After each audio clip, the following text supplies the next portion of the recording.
సకల లోకవాసులకు సువార్తను ప్రకటిస్తున్నటువంటి మీ అందరికీ యేసుక్రీస్తు ప్రభువు నామములోనే నా వందనాలు, శుభాభివందనాలు తెలియచేస్తున్నాను. క్రీస్తునందు ప్రియమైన దేవుని వారలారా, బైబిల్ అంటే పైన చూస్తే అర్థం కాదు. తప్పు పట్టాలనుకున్న వాడికి అన్ని తప్పులే కనబడతాయి, రైట్ చేయాలనుకున్న వాడికి అన్ని రైట్లే కనబడతాయి. అవునా కదా? ఏ దృష్టితో చూస్తావో బైబిల్నే కాదు, లోకాన్నైనా లోకస్తులనైనా మనకు ఉంటుంది సామెత, ఏంటిది అది? పచ్చ కామెరలోడికి లోకమంతా పచ్చగానే కనబడుతుంది. ఈ మధ్యలో మనం చూస్తున్నాం యూట్యూబ్లలో, మరి వాట్సాప్లు, ఫేస్బుక్లలో యేసుక్రీస్తు మీద, బైబిల్ మీద చాలా వ్యతిరేకమైన పోస్టులు పెడుతున్నారు. వాటికి క్రైస్తవులు ఎవరు సమాధానం చెప్పలేకపోతున్నారు. కనీసం కామెంట్ అయినా చేయలేని పరిస్థితిలో ఉన్నారు.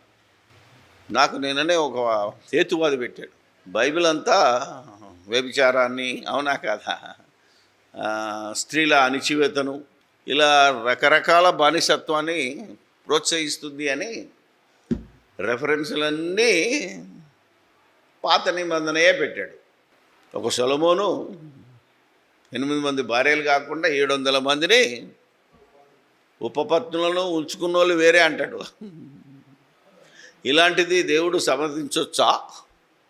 దావీదు తప్పు చేసినప్పుడు మరి ఆయనను దేవుడు హెచ్చరించిన విధానము చూస్తే మీకు భయంకరంగా ఉంటుంది. నువ్వు పరుని భార్యను బలవంతంగా చంపేసి చెరిచావు కనుక శిక్ష ఏంటో తెలుసా?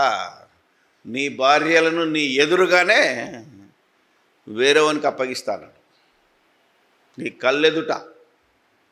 అంటే అది దేవుడు సమర్థించాడా, దేవుడు చేయించాడా? తప్పు చేసినోనికి అది శిక్షనని మనకు బుద్ధి కలగడానికి రాయించాడా? ఇంత లోతుగా ఆలోచిస్తే నీకు అర్థమవుతుంది. లేకపోతే అరే బైబిల్ అంతా ఇలాగే ఉంది, ఎవడు చూసినా లోతు తన కుమార్తెలతో పోయిండు, తండ్రితో వ్యభిచారం చేయించడం దేవునికి న్యాయమా అంటాడు ఒకడు. మరి ఎదవా, ఆయన చేయించలేదురా నాయన, వీళ్ళు చేశారు, చేసిన వాళ్ళకు శిక్ష పడింది, ఇక వాళ్ళని లెక్కలోకి తీసుకోలేదు. అదిగాక బైబిల్ అనేది ఏంటిది అనుకుంటున్నారు మీరు? సత్యవేద గ్రంథం, చరిత్ర.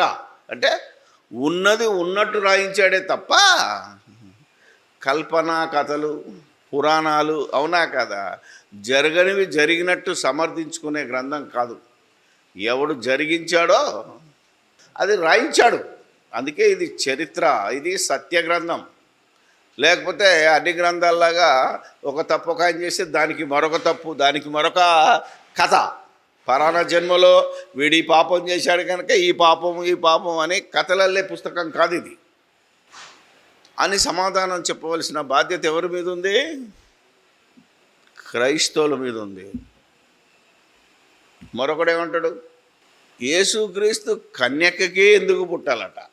కన్యక గర్భవతి కుమారుని కంటది అని దేవుడు చెప్పినాక ఎందుకు పుట్టాలి అని అన్నావంటే, చదువు బైబిల్ చదివితే అర్థమవుతుంది. ప్రశ్న వేయడం సులువే అందరికీ, కానీ దానికి జవాబు పట్టాలి అంటే, అది నీకు అర్థం కావాలంటే ఆ లెవెల్ నీకు రావాలి. ఈరోజు బైబిల్ మీద క్రైస్తవులు కూడా విమర్శించే స్థితికి వెళ్ళారంటే బైబిల్ అర్థం కాలేదు ఎవరికి, పట్టుకున్నోనికి బైబిల్ అర్థం అవ్వట్లేదు. ఒక్కసారి పుట్టినోడు ఇంకోసారి పుట్టడానికి వీలు లేదు. అలాగే మనుషులందరూ ఒకేసారి చావాలి అంటే నీకు జన్మల బంధం లేదు, ఒకే జన్మ. పాపం అమాయకులు ఏమంటారు, ఒక అమ్మాయి ఆత్మహత్య చేసుకుంటూ వాళ్ళ అమ్మకు రాస్తుంది ఏమని, అమ్మ వచ్చే జన్మలో మళ్ళా నీ కూతురుగానే పుడతానని రాసి పెడుతుంది. ఎవడు చెప్పండి నీకు? లేనే లేదురా నాయన, ఈ జీవితంలో చేసిన దానికి ఒకే ఒక్కసారి పుట్టాలి, ఒకే ఒక్కసారి చావాలి. మరి యేసుక్రీస్తు పరలోకంలో పుట్టాడు కనుక ఇక భూమి మీదకి రావడానికి ఒక శరీరం కావాలన్నాడే తప్ప, అలాగే మనందరము మనుషులందరూ మనం తండ్రుల్లో నుంచి వచ్చాం, మన తాతల్లో నుంచి వచ్చాం. మరి యేసుక్రీస్తు ఆల్రెడీ తండ్రిలో నుంచి బయటకు వచ్చాడు. మళ్ళీ తండ్రిలో నుంచి రావడానికి వీలేదు, ఎందుకంటే ఆదాము లేడు ఇప్పుడు. మరి నా ద్వారా వచ్చాడంటే అది కుదరదు, ఎందుకంటే మరలా దేవునికి పుట్టినోడు కాదవుతాడు, అప్పుడు మనిషికి పుట్టినోడు అవుతాడు. అందుకని ఏం చేశాడు, పరిశుద్ధురాలైన కన్యకను ఎంచుకొని ఆమె మీద పరిశుద్ధాత్మ శక్తిని కుమ్మరించి యేసు ప్రభు ఈ లోకంలోనికి ప్రవేశించాడు. ఆయన ఈ లోకమందు ప్రవేశించినప్పుడు నాకొక శరీరమును అమర్చితివి, రక్తమాంసములు కావాలి కనుక ఒక గర్భం కావాలి దేవుడికైనా, అవునా కదా. ఒక మనిషి పుట్టాలి అంటే స్త్రీలో నుంచి రావాలి, మరి గర్భంలో నుంచి రావాలి. కాబట్టి ఆ మాట మాట్లాడాడు. అంతేగాని ఆయన అనుకుంటే కన్యకేంది నీ రాళ్ళలో నుంచి కూడా పుట్టిస్తాను అన్నాడు దేవుడు. అర్థమైందమ్మా? అందుకని అన్నాడు కానీ పుట్టించాడు, ఎందుకంటే అది ప్రకృతి విరుద్ధం. దేవుడు మాట మీద ఉండేటోడు తప్ప మాట మార్చేటోడు కాడు. ఇంత ఆనందం, ఇంత జ్ఞానం ఉంటుంది బైబిల్లో. ఒక ముస్లిం సోదరుడు అన్నాడు, మరి పరిశుద్ధాత్మ వలన గర్భం ధరించింది కనుక ఇంతకీ ఆమెను గర్భవతి చేసింది పరిశుద్ధాత్మన దేవుడా అని అడిగాడు ఒకడు. అంతే కదా, మరి అక్కడ తెలుగులో చక్కగా రాసింది. మరి తర్జుమాదారుడు చేసిన ఆనాటి తెలుగు అలాగే ఉంటుంది. మరి ఏం చేస్తావు నువ్వు? ఖచ్చితంగా ఏమున్నదాడ, పరిశుద్ధాత్మ వలన గర్భము ధరించినది అని ఉన్నది. మరి అంటే ఇప్పుడు పరిశుద్ధాత్మ అమ్మను గర్భవతిని చేశాడా, లేకపోతే దేవుడు చేశాడా? ఒకడు అంటాడు పరిశుద్ధాత్ముడే యేసుక్రీస్తుకు తండ్రి అంటాడు. ఎవడు? క్రైస్తవుడు కూడా బుద్ధిహీనుడు. వేరే వాళ్ళంటే వదిలేద్దాం, కానీ పరిశుద్ధాత్మే యేసుక్రీస్తుకు తండ్రి అంటోడు కూడా ఉన్నాడు మన దగ్గర. మరి పిచ్చోడా, ఆయన తల్లి గర్భంలో ప్రవేశించటానికి పరిశుద్ధాత్మ కమ్ముకుంటే ఏం జరుగుతుందో తెలియని ఆనందం, అది పరవశంలో అయ్యగారు లోపలికి వచ్చేసారు. అది తెలిసినోనికి అర్థమవుతుంది. చిన్నపిల్లోడు ఉన్నాడు, అవునా కదా, ఆడికి మమ్మీ నేను ఎట్లా పుట్టానే అని అడిగాడు అనుకో, ఏం చెప్తావు? చెప్పగలవా? ఎనీబడి? ఏం చేయాలి మరి? ఏదో ఒక చిన్న స్టోరీ చెప్పాలా. నేను తీశాను బయటికి, ఓకే ఓకే చప్పట్లు కొట్టుకుంటూ వెళ్ళిపోతాడు. ఎప్పుడు తెలుస్తుంది మనిషి ఎలా పుడతాడో? ఆడు పెద్దగా పెళ్లి చేసుకున్నాక తెలుస్తుంది, అప్పటిదాకా నోరు పూసుకో. This is the answer. కాబట్టి పరిశుద్ధాత్మ చేయలేదురా నాయన, పరిశుద్ధాత్మ హెల్ప్ చేసింది. ఎలాగా అని అడిగినా, మీ అమ్మ నాన్నకు పెళ్ళి 10 ఏళ్ళు అయింది, దర్గాకు పోయినా పుట్టలేదు, గుడికి పోయినా పుట్టలేదు, ఈవెన్ చర్చికి వెళ్ళినా పుట్టలేదు, మరి ఏం చేస్తారన్నాను. చివరి ప్రయత్నం ఏం చేస్తాం? ఏ డాక్టర్ కన్నా పడితే ఆయన దగ్గరికి వెళ్తాం. చివరికి ఒక డాక్టర్ దొరికాడు పాపం. ఆయన మెడిసిన్ ఇచ్చాడు, ట్రీట్మెంట్ ఇచ్చాడు. అమ్మ గర్భవతి అయింది, నువ్వు పుట్టావురా. ఇప్పుడు మీ అమ్మ అప్పుడప్పుడు సాక్ష్యం చెప్తుంటుంది కదా, గుళ్ళు తిరిగినా, గోపులాలు తిరిగినా, చర్చిలు తిరిగినా, అన్ని వైద్యం చేయించుకున్నా నా గర్భము పండలేదు, కానీ ఫలానా డాక్టర్ గారి దయ వల్ల నాకు కొడుకు పుట్టాడు అని అన్నదనుకో, ఏంటి సంగతి? డాక్టర్ మీ అమ్మను గర్భవతిని చేశాడా, మీ అయ్య చేశాడా అని అడిగారు. డాక్టరు నువ్వు అమ్మ కడుపులో పడటానికి హెల్ప్ చేశాడు.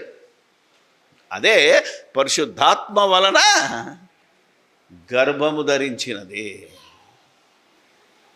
ఇంత లెవెల్కు మనిషి రావాలి అంటే వాడికి ఎన్ని రోజులు కావాలి? మనం ఎంత జ్ఞానం పొందాలి మనం అంటే, అడ్డంగా వచ్చాడు కనుక అడ్డగానే నరకాలి.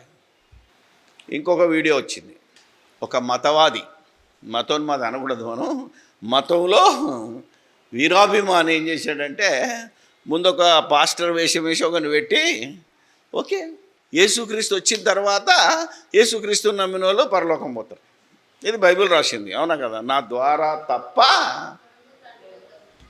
ఇప్పుడు యేసుక్రీస్తు అమ్మ కూడా యేసుక్రీస్తు నమ్మింది, వాళ్ళ అమ్మమ్మ ఎవరిని నమ్మింది, వాళ్ళ అమ్మమ్మ ఎవరిని నమ్మింది, ఎవరి ద్వారా పోతుంది పరలోకం? ఇది చెప్పు. ఆ పాస్టర్ తెల్లముఖం వేస్తాడు. ఇప్పుడు ఎట్లా? ఇప్పుడు ఎవడైనాను నా ద్వారా తప్ప తండ్రి యొద్దకు రాడు. మరి వీళ్ళ అమ్మమ్మే కాదురా బాబు, అబ్రహాం అయినా ఆదామైనా యేసుక్రీస్తు ద్వారానే పరలోకం వెళ్ళాలి. ఇది బైబిల్. ఎందుకంటే యేసుక్రీస్తు అందరికీ ప్రభు. ఏమన్నా?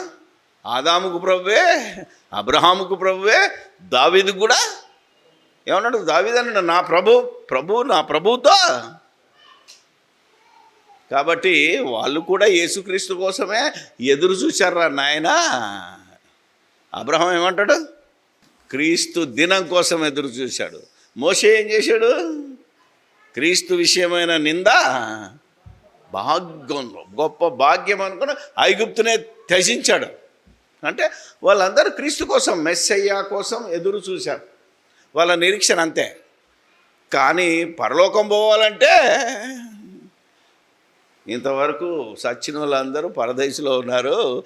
పరలోకం పోవాలంటే యేసుక్రీస్తే రావాలి. ఆదామైనా, అబ్రహామైనా, ఇస్సాకైనా, అవునా కదా, దావీదైనా, ఆయన బాబైనా యేసుక్రీస్తు ద్వారానే పరలోకం వెళ్ళాలి. This is the law. ఇది దేవుడు జగత్తు పునాదే.